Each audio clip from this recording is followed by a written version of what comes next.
I faked being unconscious after my car accident to hear what my family really thought about me. The impact felt like the world exploding. One second I was driving home from work. The next I was upside down in a ditch, my car wrapped around an oak tree like twisted metal origami. The airbag had deployed. My head was pounding, and I could taste blood in my mouth. But I was alive, conscious, alert. That's when I heard my family's voices approaching the wreckage. Is she breathing? Mom's voice, shaky and distant. Yeah, but she's out cold, my older brother Ethan replied. Paramedics are 5 minutes out. Something in his tone made me keep my eyes closed. Maybe it was the way he said it. Not with relief, but with something else. Calculation. Jesus Christ, Dad muttered. This is all we need right now. All they needed? I was hanging upside down, possibly dying, and this was an inconvenience? I forced myself to stay perfectly still as footsteps crunched through broken glass around my car. At least she can't ruin the wedding now, my sister Brittany said quietly. The wedding. My cousin's wedding next weekend, where I was supposed to be the maid of honor. The same wedding where I'd planned to announce my engagement to Derek. Don't be cruel, Mom whispered, but there was no real conviction in her voice. I'm just saying what we're all thinking, Brittany continued. She's been impossible lately. All that drama about Derek, acting like she's too good for our family traditions. My heart hammered against my ribs. Derek and I had been together for 3 years. We'd gotten engaged 2 months ago, but I'd been hesitant to tell my family because they'd always treated him like he wasn't good enough for us. Not wealthy enough, not connected enough. The girl's always been selfish, Dad said. Everything has to be about her. Remember her high school graduation? Ethan chimed in. She threw that fit about wanting to go to art school instead of business school. Cost us a fortune in therapy. I had never thrown a fit. I'd simply asked if I could pursue my passion for photography instead of following the family path into real estate. The therapy was because I'd fallen into a deep depression when they'd crushed my dreams. She's just like your sister, Dad told Mom. Self-centered and ungrateful. My aunt. The one who'd supposedly abandoned the family when I was young. I'd always wondered what really happened to her. At least if she's unconscious for a while, we won't have to deal with her attitude, Brittany said. Maybe Derek will finally see what we see. The sirens were getting closer. Remember, Dad said urgently, we tell everyone she was distracted, on her phone or something. We can't have this affecting the insurance rates on the other cars. I hadn't been on my phone. I'd swerved to avoid a deer, but they were already crafting lies about me. Should we call Derek? Mom asked. Let's wait and see how bad this is first, Ethan said. No point worrying him if she's fine. If I was fine, I was their daughter, their sister, and they were treating me like a liability to be managed. The paramedics arrived, their professional voices cutting through my family's whispered conversation. As they worked to stabilize my neck and get me out of the car, I heard Dad talking to the police officer. She's been under a lot of stress lately, he was saying. Work troubles, relationship issues. We've been worried about her mental state. Lies. Complete lies. I'd gotten a promotion 3 weeks ago. Derek and I were happier than ever. The only stress in my life came from my family's constant criticism and manipulation. As they loaded me onto the stretcher, I kept my breathing steady and my body limp. In the ambulance, I could hear Mom on her phone. Yes, there's been an accident, she was saying. No, we don't know how serious yet. Can you postpone the cake tasting until next week? The cake tasting. For my cousin's wedding. I was potentially dying, and she was worried about wedding planning. At the hospital, I was wheeled into the emergency room. The bright lights, the sounds of machines, the antiseptic smell, all of it felt surreal while I maintained my unconscious act. Any family history we should know about? A doctor asked. Depression, Dad said immediately. She's been struggling lately. This might have been intentional. Intentional? He was suggesting I'd tried to kill myself. The doctor's voice became more concerned. Has she made any previous attempts or threats? Nothing overt, Mom said carefully. But she's been saying troubling things lately, about feeling like we don't understand her, like she doesn't belong in this family. They were twisting my words. I'd confided in Mom about feeling isolated, about wanting their support for my relationship with Derek. Now she was using my vulnerability against me. We'll need to have psychiatry evaluate her when she wakes up, the doctor said. Perfect. Now I was going to be labeled as suicidal. As the hours passed, more family members arrived. My grandmother, my uncle, various cousins. They all gathered in my room, speaking in hushed tones while thinking I couldn't hear them. She's always been the difficult one, Grandma said. Even as a child, never satisfied with what she had. Remember when she refused to be in Cousin Marie's wedding? My uncle added. Said the dress was ugly. So disrespectful. I'd been 12. The dress had made me look like a pink cupcake. And I'd cried because the other girls were making fun of me. My family had forced me to wear it anyway. And that boyfriend of hers, Grandma continued. Derek seems nice enough, but he's not our kind of people. She could do so much better. Derek was a teacher. He was kind, intelligent, and loved me unconditionally.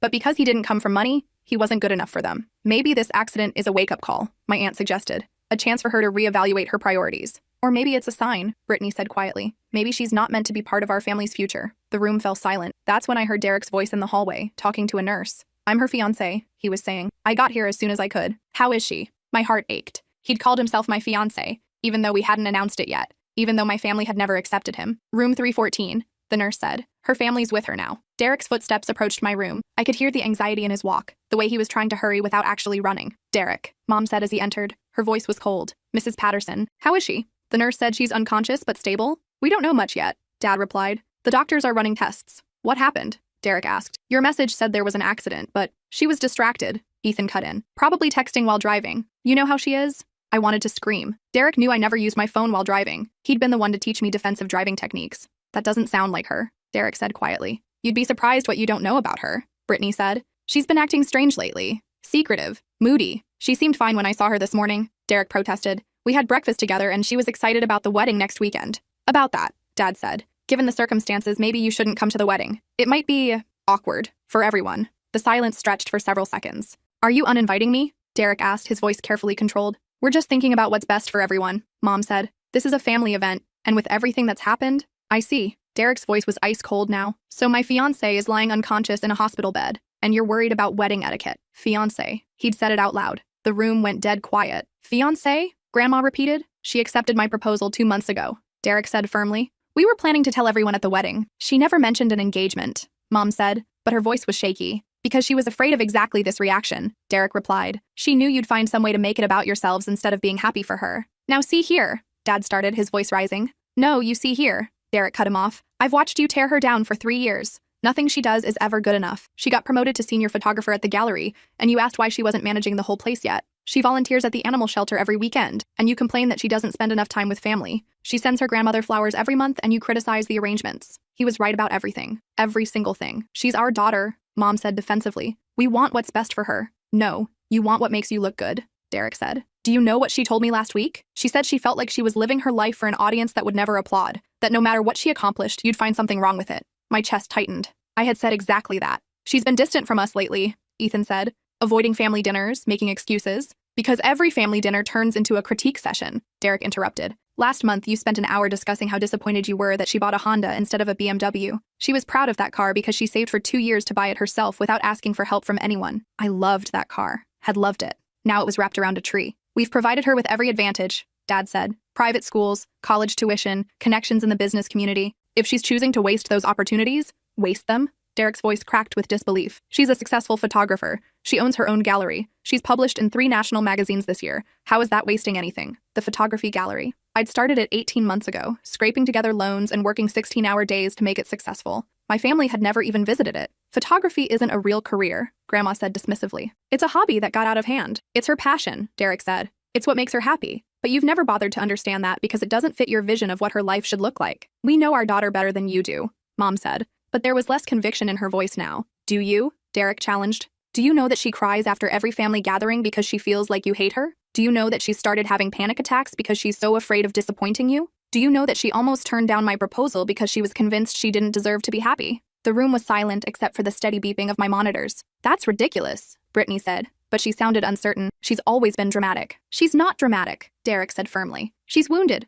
You've spent her entire life making her feel like she's not enough, and now you're surprised that she's struggling with self-worth? A nurse entered the room, her voice professional but firm. I'm sorry, but visiting hours are ending soon and she needs rest. Only immediate family can stay overnight. I'm her fiancé, Derek said. I'm sorry, but without a marriage certificate, you're not considered immediate family for hospital purposes. He can go, Dad said quickly. We'll stay with her. Actually, Derek said, pulling out his phone, I think she'd want her best friend here too. Melanie's been driving all night to get here. Melanie, my college roommate turned best friend. The one person in my life who had never judged me, never tried to change me, never made me feel like I had to earn her love. There's no need to involve outsiders, Mom said. Outsiders? Derek repeated. Melanie's been her best friend for 8 years. She's the maid of honor in our wedding, but I guess that makes her an outsider to you, since she doesn't come from the right family or have the right last name. That's not what we meant, Ethan protested. Isn't it? Derek challenged. Because from where I'm standing, anyone who truly loves and supports her gets labeled as an outsider. Anyone who accepts her as she is instead of trying to remake her into your image of the perfect daughter. The nurse cleared her throat. Visiting hours are over. Only one family member can stay tonight. I'll stay, Derek said. You're not family, Dad said firmly. I'm more family to her than any of you, Derek replied. I'm the one who holds her when she cries about feeling rejected by the people who are supposed to love her unconditionally. I'm the one who celebrates her victories because you're too busy pointing out her flaws. I'm the one who knows her favorite song, her biggest fears, her wildest dreams. Things you've never bothered to learn because you're too busy trying to control her life. Dr. Martinez entered the room, chart in hand. I have some good news. The CT scans show no serious brain injury. She has a concussion and some bruising, but nothing that won't heal. She should wake up within the next few hours. Thank God, Derek. However, the doctor continued, given the family history of depression you mentioned, we'll want to keep her for observation. When she wakes up, we'll have psychiatry evaluate her mental state. Family history of depression? Derek asked sharply. What are you talking about? Dr. Martinez looked at my parents. You mentioned she's been struggling with depression and that this accident might have been intentional. What? Derek's voice was barely controlled fury. She doesn't have depression, and this absolutely was not intentional. She called me from the car 20 minutes before the accident, excited about surprising me with dinner plans. She was singing along to the radio. The doctor looked confused, glancing between Derek and my family. There might have been some miscommunication, Mom said quickly. No miscommunication, Derek said coldly. You lied to the doctor. You're so desperate to control the narrative that you're willing to have her committed for mental health issues she doesn't have. We're concerned about her welfare, Dad said.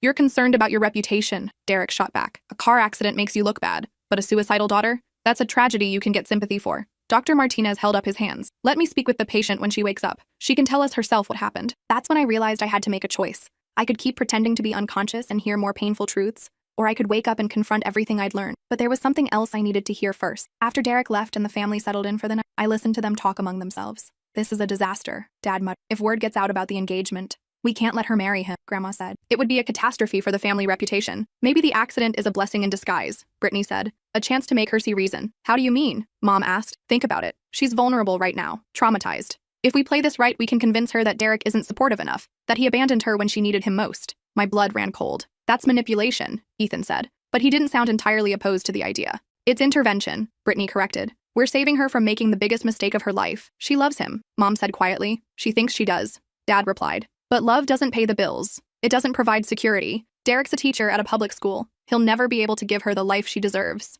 The life she deserves. As if I didn't get to decide what I deserved. What if we offered him money? Grandma suggested. Pay him to break up with her. Make it look like he couldn't handle the pressure. That might work, Dad said thoughtfully. Especially if we time it right. While she's recovering, vulnerable, they were planning to destroy my relationship. To manipulate both Derek and me during the most difficult time of my life. We need to be subtle about it, Mom said. Make it seem like Derek's idea. Like he realized he wasn't ready for the responsibility of a wife who comes with complications. Complications. That's what I was to them. I still think we should tell everyone she was texting and driving, Ethan said. It explains the accident without making us look bad. But Derek said she wasn't on her phone, Mom pointed out. Derek wasn't in the car, Dad replied. How would he know? Besides, by the time she recovers enough to tell her side, the story will already be established. They were going to frame me as a reckless driver who lied about it. A new voice entered the room. My cousin Rachel, the bride-to-be. How is she? Rachel asked. Stable, Mom replied. But this is going to affect your wedding, sweetheart. She was supposed to be your maid of honor. I know, Rachel said. Maybe it's for the best, though. She's been so difficult about the wedding planning, complaining about the dress, the shoes, the hair appointment times. It's like she wanted to make everything about her. I hadn't complained about anything. I'd simply asked if I could wear my hair down instead of the elaborate updo Rachel had demanded, because my scalp was sensitive to all the pins and clips. When I'd suggested more versatile shoes so I could actually walk down the aisle without stumbling, Rachel had accused me of trying to upstage her. She's always been jealous of you, Brittany told Rachel. Ever since we were kids. You got all the attention because you were the pretty one, the sweet one. I never wanted to compete with her, Rachel said. But she made everything a competition. Remember my high school graduation party? She showed up with that ridiculous bright red dress trying to steal focus. The red dress. I'd worn it because it was the only formal dress I owned that still fit. I'd been working 2 jobs to save money for college and couldn't afford a new outfit. I'd felt self-conscious about it all night. And now this engagement, Rachel continued. Announcing it at my wedding? It's so typical of her to try to hijack my special day. She's not announcing anything, Dad said firmly. This accident changes everything. We're going to make sure she understands that Derek isn't the right choice. Good, Rachel said. Because honestly, I never understood what she saw in him. He's so ordinary. No ambition, no connections, no money. She could do so much better. She could, Grandma agreed. Remember that lovely boy from the country club, Jonathan's son? He always asks about her. Jonathan's son, the one who'd gotten arrested for drunk driving 3 times and had been expelled from 2 colleges for cheating. But his family had money, so he was lovely. Maybe when she's feeling better, we could arrange for them to run into each other, Mom suggested. Nothing obvious, just a chance encounter. That's brilliant, Rachel said. And if Derek sees her with someone more appropriate, maybe he'll realize he's out of his league. They were planning to orchestrate my entire love life like I was a puppet. The conversation was interrupted by the arrival of Melanie, my best friend since college. I could hear her heels clicking rapidly down the hallway, then stopping abruptly at my room. Oh my God, she breathed. Is she okay? She's stable, Mom said coolly. The doctors say she should wake up soon. What happened? Melanie asked. Derek's text was so brief. He said there was an accident, but she was okay. She was distracted driving, Dad said. You know how she is with that phone. That's impossible, Melanie said immediately. She never uses her phone while driving. She's obsessive about it. She won't even let passengers answer her phone when she's behind the wheel. Exactly. Melanie knew me. People change, Brittany said. She's been under a lot of stress lately. What stress? Melanie challenged. She just got promoted. She's engaged to the love of her life. Her gallery is thriving. She's the happiest I've seen her in years. You don't see what we see, Mom said. You don't live with her day to day. Neither do you, Melanie shot back. When's the last time any of you had a real conversation with her? Asked about her work, her interests, her dreams? The room fell silent. That's what I thought, Melanie continued. You know what she told me last week? She said she was finally ready to set boundaries with her family, to stop trying to earn love that should be unconditional and start living her life for herself. She said that? Mom's voice was small. She said a lot of things, Melanie replied. About feeling invisible in her own family, about being criticized for every choice she makes, about walking on eggshells every time she's around you because nothing she does is ever good enough. We've always supported her, Dad protested. You've supported the version of her that exists in your imagination, Melanie said. The compliant daughter who goes into real estate, marries someone from your social circle, and produces grandchildren on your timeline. But you've never supported the real her, the artist, the independent woman, the person who chose love over status. Derek told you about the engagement, Grandma said. Derek didn't have to tell me anything, Melanie replied. I helped her pick out the ring she's going to give him. Wait, what? The ring she's going to give him? Ethan repeated. She's planning to propose to him, Melanie said. This weekend, actually. At your cousin's wedding. She wanted to make it a celebration of love in front of the whole family. My secret plan. The one I'd shared only with Melanie. I'd bought Derek a vintage watch that belonged to his grandfather, the one his grandmother had sold during hard times years ago. I'd spent months tracking it down through antique dealers and auction houses. I was going to propose to him during the wedding reception, surprising everyone with the role reversal. She can't do that, Rachel said immediately. It's my wedding weekend. She can't propose at my wedding. She was going to ask your permission first, Melanie said, but she thought it would be romantic. A family celebration where love begat love. Absolutely not, Dad said firmly. I won't allow it. You won't allow it? Melanie's voice was dangerously quiet. She's 28 years old. She doesn't need your permission to get engaged. She does if she wants to remain part of this family, Grandma said. The room went completely silent. Are you threatening to disown her for choosing who to marry? Melanie asked. We're trying to protect her from making a mistake, Mom said. The way you protected your sister? Melanie asked. Another silence. Longer this time. What do you know about my sister? Mom asked carefully. I know she didn't abandon the family, Melanie said. I know you cut her off when she married someone you didn't approve of. I know she tried to reach out for years, but you returned her letters unopened. I know she died 3 years ago, alone, because you were too proud to forgive her for choosing love over your expectations. I felt like I couldn't breathe. My aunt, Mom's sister, was dead, and I'd never known her because my family had disowned her for marrying the wrong person. How do you know that? Mom whispered. Because she reached out to your daughter, Melanie said. 2 years ago. They'd been corresponding secretly. Your sister wanted to meet her only niece before it was too late, but your daughter was too afraid of your reaction to arrange a meeting. She's regretted it every day since. That was true. Aunt Patricia had found me through social media, and we'd exchanged letters for months before her cancer diagnosis. I'd been planning to visit her, but I'd kept postponing it because I was afraid of how my family would react if they found out. By the time I worked up the courage, she'd passed away. She never told us, Mom said, her voice breaking. Because she knew you'd make her choose, Melanie replied. Just like you're making her choose now. Conform to your expectations or lose your love. Follow your plan for her life or be cut off from the family. We love her, Dad said. No, you love the idea of her, Melanie corrected. You love the daughter who exists in your fantasy, the one who shares your values, your priorities, your definition of success. But you've never loved the real her, the woman who takes pictures of stray cats and donates the proceeds to animal shelters, the woman who tutors kids at the community center every Thursday night, the woman who spent her vacation last year volunteering at a disaster relief center instead of going to Cabo with her friends. Everything she said was true, things my family didn't know about me because they'd never bothered to ask. She hides things from us, Brittany said defensively. Because you judge everything she shares, Melanie shot back. When she told you about volunteering at the animal shelter, your response was to ask why she was wasting time on strays instead of networking with successful people. When she mentioned tutoring kids, you asked if she was getting paid and why she was working with those people. When she showed you her published photographs, you asked why she couldn't focus on wedding photography because that's where the real money is. Every single response had been exactly like that. We want her to be successful, Mom said weakly. She is successful, Melanie said. By every measure that matters, she's talented, kind, independent, loved, and happy. But you can't see that because success to you only means money and social status. Those things matter, Dad insisted. Not to her they don't, Melanie replied. And that's what you've never understood. You've been trying to force her into a mold she was never meant to fit, then getting angry when she breaks. A new voice entered the conversation, Derek returning with coffee. Any change? He asked quietly. No, she's still unconscious, Mom replied.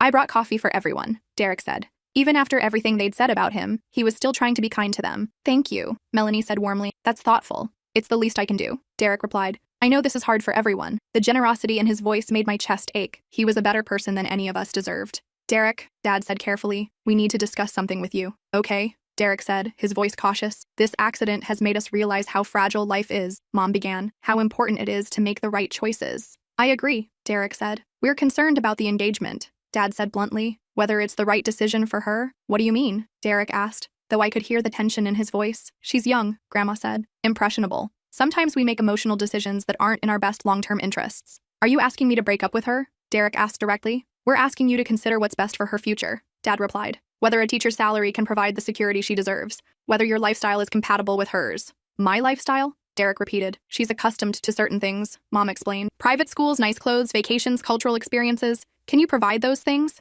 I can provide love, respect, partnership, and a home filled with laughter, Derek said. I thought those were more important than designer handbags. Love doesn't pay for medical emergencies, Dad said. Look at tonight. Hospital bills, car replacement, potential physical therapy. Can you handle those expenses? We'll handle them together, Derek replied. That's what marriage is about. She could do better, Brittany said. Someone with more potential. Better than someone who loves her unconditionally? Derek asked. Better than someone who supports her dreams instead of trying to control them? Better than someone who values her happiness over social expectations? Someone who can give her the life she deserves, Dad said. She already has the life she deserves, Derek replied. Because she built it herself. She didn't need someone else's money or connections. She needed someone who believed in her. And I do. But what about children? Grandma asked. Private school tuition, college funds? What about teaching our children that success isn't measured by bank account balances? Derek cut her off. What about raising kids who value kindness over competition, creativity over conformity, love over status? That's idealistic nonsense, Dad said. That's exactly what she wants. Melanie interjected. She's told me 100 times that she wants to raise children who never feel like they have to earn love. Children who are celebrated for who they are,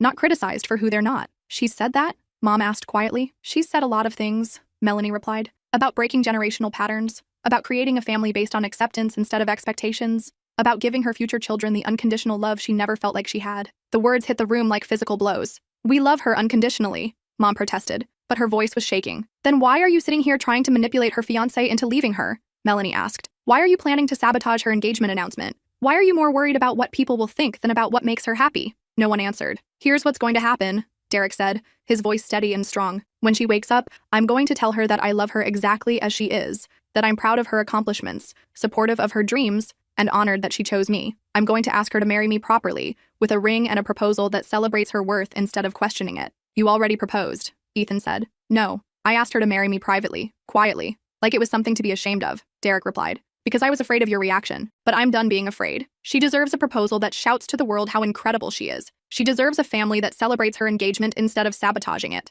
And if we don't approve? Dad asked. Then you'll lose her, Derek said simply. Not because I'll take her away from you, but because you'll drive her away yourselves. She's stronger than you think, more independent than you want to admit. And she's finally ready to stop begging for acceptance from people who should have given it freely years ago. You're turning her against us, Mom accused. You did that all by yourselves, Melanie said. Every criticism, every attempt to control her choices, every time you made her feel like she wasn't good enough, you turned her away from you bit by bit. So what do you want from us? Dad asked angrily. Nothing, Derek said. She doesn't want anything from you anymore except basic respect. And if you can't give her that, then you don't deserve to be part of her life. The room fell silent except for the steady beeping of my monitors. That's when I knew I had to stop pretending. I'd heard enough, more than enough. I slowly opened my eyes, blinking against the harsh fluorescent lights. She's awake, Melanie gasped, immediately coming to my bedside. How do you feel? Derek asked, his voice gentle and concerned. I looked around the room at my family's guilty faces, then at Derek's worried expression and Melanie's relieved smile. I feel, I said carefully, my voice hoarse, like I've been unconscious for way too long. The doctor said you have a concussion, Mom said quickly. You might be confused about what happened. I'm not confused at all, I replied, meeting her eyes. I remember everything. The room went completely silent. What do you remember about the accident? Dad asked carefully. I remember swerving to avoid a deer, I said clearly. I remember not being on my phone. I remember the impact. And I remember lying in that car, conscious, listening to my family discuss how inconvenient my potential death would be for their social calendar. Their faces went white. Sweetheart, Mom started. You have a head injury. Sometimes that causes false memories. I also remember listening to you lie to the doctor about my mental health, I continued. I remember you planning to break up my engagement. I remember you deciding to frame me as a reckless driver to protect your insurance rates. I remember you discussing how to manipulate me during my recovery. You were unconscious, Brittany protested weakly. No, I wasn't, I said firmly. I was awake for all of it. Conscious for every cruel word, every manipulation, every plan to control my life. Derek squeezed my hand. How much did you hear? All of it, I said, looking at him, including the part where my family tried to convince you to leave me, and the part where you defended me better than I've ever been able to defend myself. I love you, he said simply. I love you too, I replied. Then I looked at my family. More than I've ever loved people who've spent my entire life making me feel worthless. That's not fair, Dad protested. We've always wanted what's best for you. You've always wanted what's best for your image, I corrected. There's a difference. You're upset because of the accident, Grandma said. You're not thinking clearly. I'm thinking more clearly than I have in years, I said. I'm thinking about how I spent my whole childhood trying to earn love that should have been free. I'm thinking about how I almost turned down the best thing that ever happened to me because I was afraid you wouldn't approve. I'm thinking about how my aunt died alone because you cut her off for choosing love over your expectations. Mom's face crumpled. You know about Patricia? I know she tried to reconnect with this family for years, I said. I know she reached out to me because she wanted to know her niece. I know I was too afraid of your reaction to meet her before she died. And I know I'll regret that for the rest of my life. We were trying to protect the family, Dad said. You were protecting your pride, I shot back. And you're doing the same thing now. You'd rather lose me than admit you were wrong. We don't want to lose you, Mom said, tears streaming down her face. Then stop trying to control me, I said. Stop criticizing every choice I make. Stop treating my happiness like it's negotiable. What do you want from us? Ethan asked. I want you to love me as I am, I said. Not as you think I should be. I want you to celebrate my successes instead of finding flaws in them. I want you to trust that I'm capable of making my own decisions about my career, my relationships, my life. And if we can't do that, Dad asked, then you'll lose me, I said, echoing Derek's earlier words. Not because Derek is taking me away from you, but because I'm finally strong enough to walk away from people who don't actually love me. We do love you, Mom insisted. Then prove it, I challenged. Stop trying to break up my engagement. Stop lying about my character to doctors and police officers. Stop treating Derek like he's not good enough for me when he's the best thing that's ever happened to me. Stop making me choose between your approval and my happiness. The room was silent, except for Mom's quiet crying. I have something to tell you all, I said, looking directly at Derek. I was planning to propose to you at Rachel's wedding. Derek's eyes widened. What? I bought your grandfather's watch, I said. The one your grandmother had to sell. I spent 6 months tracking it down. I was going to surprise you with it and ask you to marry me in front of everyone. You found Papa's watch? Derek whispered, his eyes filling with tears. It's in my apartment, I said. In the box with the letter I wrote you. The one where I tell you that you're the first person who ever made me feel like I was enough exactly as I am. Oh my God, Derek breathed. But that's not happening now, I continued, looking at my family. Because I won't subject the man I love to a family that doesn't respect him. I won't ask him to commit to people who've spent the last few hours trying to destroy our relationship. We can change, Mom said desperately. Can you? I asked. Can you accept that I'm happy in a career you don't understand? Can you welcome Derek into this family without constantly trying to prove he's not good enough? Can you support my choices even when they're not the choices you would make? We can try, she whispered. Trying isn't enough anymore, I said. I need guarantees. I need to know that if Derek and I have children, you won't spend their childhood telling them their father isn't successful enough. I need to know that you won't criticize our house, our car, our vacation choices, our parenting decisions. That's unreasonable, Dad said. That's boundary setting, I corrected. Something I should have done years ago. Dr. Martinez returned to the room, chart in hand. I see our patient is awake. How are you feeling? Clearer than I've felt in years, I said. Any nausea, dizziness, confusion? He asked. Nope, just ready to go home. We'd like to keep you overnight for observation, he said. And we'll need to have psychiatry evaluate you before discharge. Why? I asked, though I already knew. Dr. Martinez glanced at my family awkwardly. Your family expressed concerns about your mental state, whether this accident might have been intentional. I see, I said calmly. And what did they tell you exactly? That you've been struggling with depression and making statements about not belonging in the family. I looked directly at my parents. Doctor, I can assure you this accident was not intentional. I swerved to avoid a deer. I was not on my phone. I was not distracted. I have no history of depression or suicidal ideation. My family lied to you because they were afraid the accident would affect their insurance rates. Dr. Martinez looked shocked. Is this true? The room was silent. Doctor, Derek said, I can provide you with phone records showing she called me 20 minutes before the accident, excited about dinner plans. I can provide testimony from her employer about her recent promotion. I can provide character references from dozens of people who know her as a stable, happy, successful woman. That won't be necessary, Dr. Martinez said, making notes. I'll cancel the psychiatric evaluation, but I would recommend you all consider family counseling. There seem to be some communication issues here. After he left, I looked at my family one more time. I'm going to give you a choice, I said. You can accept Derek and me as we are, celebrate our engagement, and be part of our lives moving forward. Or you can continue trying to control and manipulate us. In which case you'll be cut off completely. You can't mean that, Grandma said. I absolutely mean it, I replied. I watched you destroy one family relationship because of pride and prejudice. I won't let you destroy mine. What about the wedding? Rachel asked quietly. I'll step down as maid of honor, I said. I can't stand up for a bride who thinks my engagement is an inconvenience to her special day. Rachel's face crumpled. I didn't mean it like that. Yes, you did, I said gently. And that's okay. Your wedding should be about you. But my life choices aren't about you. They're about me. So what happens now? Ethan asked. Now you decide, I said. Do you want to be part of a family that celebrates love? Or do you want to be part of a family that destroys it? We need time to think, Dad said. You have until I'm discharged tomorrow, I said. After that, Derek and I are moving forward with our lives, with or without you. That night, Derek slept in the chair beside my bed, while Melanie went to get us both some real food. I lay awake thinking about everything I'd heard, everything I'd learned about my family and myself. Around 3 a.m., Mom appeared in the doorway. Can we talk? She asked quietly. Derek stirred, but I squeezed his hand to let him know it was okay. What do you want to say? I asked. Mom came and sat in the other chair. I've been thinking about your Aunt Patricia. What about her? She was my little sister, Mom said, tears starting again. I loved her so much. When she told us she was marrying someone we didn't approve of, I thought I was protecting her. I thought if we cut her off, she'd come to her senses and choose someone better. Instead, you lost her forever. Instead, I lost her forever, Mom repeated. And I missed out on knowing my niece-in-law, my great-nephews, 20 years of holidays and birthdays and family memories. Why are you telling me this? Because I can see it happening again, Mom said. I can see myself making the same mistake with you, choosing pride over love, choosing control over connection. I didn't respond, waiting for her to continue. Derek defended you tonight better than we ever have, she admitted. He knows you better than we do. He sees your value where we've only seen your flaws. I don't have flaws that need fixing, I said. I have differences that need accepting. I know, she whispered. I know that now. I've spent so many years trying to shape you into what I thought you should be that I never celebrated who you actually are. Why? I asked. Why wasn't I enough as I was? Mom was quiet for a long time. Because I wasn't brave enough to be myself when I was your age, she finally said. I married your father because he was what my parents expected. I gave up my dreams because pursuing them wasn't practical. I spent my whole life being who other people wanted me to be, and I thought that was what love looked like. But it's not. No, it's not, she agreed. Love is what Derek does. Celebrating you, supporting you, defending you, accepting you. What we've done isn't love. It's conditional approval. So what now? I asked. Now I want to learn how to actually love you, she said. I want to know about your photography, your gallery, your dreams. I want to get to know Derek as the man you love instead of the man who doesn't fit our expectations. I want to be the mother you deserve instead of the mother I thought you needed. It's not going to be easy, I warned. I have a lot of hurt to work through, a lot of resentment. I know, Mom said. And I understand if you can't forgive me, but I want to try to earn back your trust. What about Dad? Grandma? The others? They're going to have to make their own choices, Mom said. But I'm making mine. I choose you. I choose your happiness. I choose Derek. I choose love over pride. For the first time in years, I felt a tiny spark of hope about my relationship with my mother. There's something else, she said. I kept all of Patricia's letters, the ones she sent after we cut her off. I returned them unopened, but I kept them. I want you to have them. Why? Because she wrote about you, Mom said. She followed your life through social media, through mutual friends. She was so proud of you. She called you the daughter she never had, the artist she always wanted to be. Tears started flowing down my cheeks.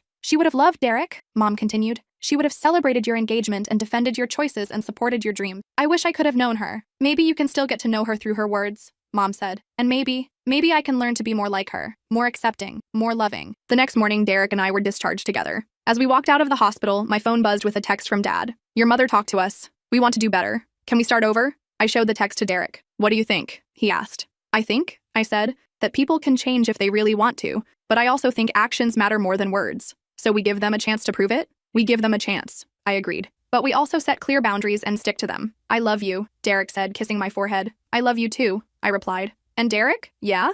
I still want to give you that watch. He laughed, the sound bright and joyful in the morning sun. I can't wait to see it. 3 months later, Derek and I had a small wedding ceremony in the botanical gardens where we'd had our first date. My parents attended and managed to smile genuinely when Derek's public school colleagues gave speeches about his dedication to his students. Melanie was my maid of honor. Rachel and I were slowly rebuilding our relationship. My grandmother didn't come to the wedding, but she sent a card that simply said, I hope you're happy. It wasn't much, but it was something. Ethan and Brittany were trying, though it was clear they still didn't understand my choices. But they were making an effort, and that mattered. As Derek and I exchanged vows, I thought about my Aunt Patricia, about the letters Mom had given me, about the woman who'd chosen love over family approval and paid the ultimate price. I thought about how different things might have been if my family had celebrated her choice instead of punishing it. But mostly, I thought about how grateful I was to be standing there, marrying the man I loved, surrounded by people who finally accepted us as we were. The accident had taken my car and given me a concussion, but it had also given me something invaluable, the truth about my family, and the courage to demand better. Sometimes the most painful moments in our lives are the ones that set us free.